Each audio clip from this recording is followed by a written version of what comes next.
सात संगत जी प्यार से कहना धन्यकार जी। सात संगत जी दासी आप जी के सामने निरंकारी मिशन से कैसे जुड़ी वही आप जी के आगे रखेगी। आप जी को परवान करना है। महापुरुषों दासी पहले सांसारिक ही थी, क्योंकि दासी का जन्म एक सांसारिक परिवार में हुआ है। दासी की शादी भी एक सांसारिक परिवार में हुई है, तो वहाँ पर गुरु और ज्ञान की बातें नहीं होती हैं। महापुरुषों तो दासी बच्चों को पढ़ाने के लिए घर से बाहर निकली थी, तो ऐसे ही समागम करके माता जी का कुछ महापुरुष जा रहे थे, दासी भी उनके साथ सफ़र तय कर रही थी। तो महापुरुषों जब दासी को रास्ते में अचानक तबीयत खराब हो गई, तो महापुरुषों ने दासी के साथ बहुत अच्छा बिहेव किया, बहुत अच्छा सेवा भाव रखा और दासी को कहा कि आपको घबराना नहीं है, आपके साथ निरंकार है। और जो उनका सत्संग करने का सफ़र में भी तरीका देखा कि महापुरुषों के साथ सेवा भी कर रहे हैं और सत्संग भी कर रहे हैं, और सब कैसे मिल बांट के एक दूसरे के साथ हंसी मजाक नहीं कर रहे, भगवान की बातें कर रहे हैं, निराकार की बातें कर रहे हैं। तो दासी के लिए सब कुछ आश्चर्य था कि कुछ अनजान लोग होके अपनों जैसा व्यवहार कर रहे हैं। तो दासी को महापुरुषों बहुत ही अच्छा फील हुआ और दासी की तबीयत भी ठीक हो गई। सफ़र लंबा था, तो दासी जब सफ़र से ख़त्म हुआ तो महापुरुषों ने बोला आप जी सत्संग में आना। तो दासी को उन्होंने फ़ोन नंबर भी दिया, एड्रेस भी दिया। तो दासी फिर वहाँ पे महापुरुषों सत्संग में पहुँची, उनको फ़ोन किया और दासी को पिकअप करने के लिए भी आ गए। जब दासी सत्संग भवन में पहुँची तो महापुरुषों दासी को नहीं पता दासी कैसे भवन पे पहुँची, दासी ने कैसे सत्संग अटेंड की और दासी को कैसे अच्छा फील हुआ। और दासी ने जो महापुरुषों दासी को मिले थे और जिन महापुरुषों ने नंबर दिया था, दासी ने उनको बोला अब जी क्या करना होगा। बोले महापुरुषों जब तुम्हारा मन करे, जब तुम ज्ञान ले सकते हो, ब्रह्म ज्ञान की दात मिलती है, तो जब तुम्हें परमात्मा से मिलना हो, वे हमें साक्षात दर्शन कराते हैं। तो दासी को ये सब कुछ बहुत आश्चर्यचकित लग रहा था। महापुरुषों दासी ने कहा मुझे तो आज ही ज्ञान लेना है। उन महापुरुषों ने कहा जी आप सोच लीजिए, घर में पूछ लीजिए। मैंने कहा नहीं, मुझे तो आज ही ज्ञान लेना है।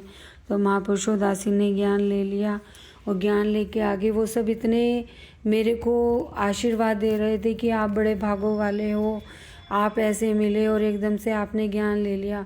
दासी को तो महापुरुषों जब तक ना ज्ञान की कदर थी, ना उसको ज्ञान की कदर थी, ना उसको संभाल कर नहीं आती थी, कुछ भी नहीं आता। महापुरुषों आप सब जी के चरणों से दासी आज भी सीख रही है और सीखने का प्रयास कर रही है। महापुरुषों मैं बहुत आश्चर्यचकित थी कैसे मेरा जीवन पलटा।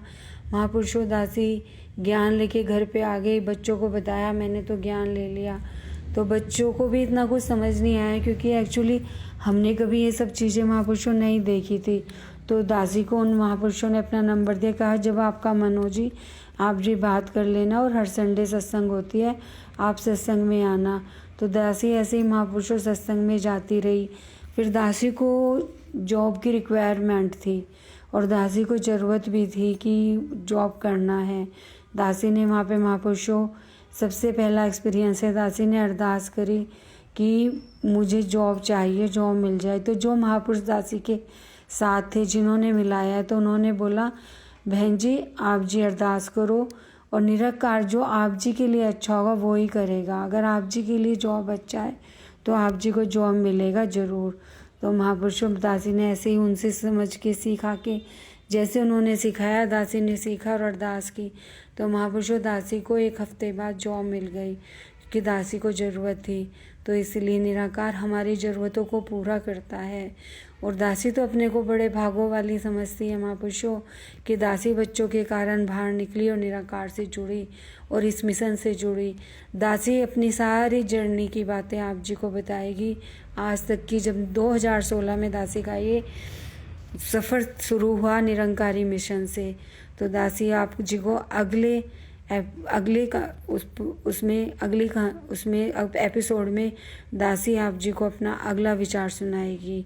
साथ संगत जी जैसा माता जी हमें चाह रही हैं, सबके भले की कामना करते हुए, जो माता जी ने हमें इस बार विस्तार कहा है, हमें हर चीज़ में विस्तार करना है, सेवा सत्संग सुमरन।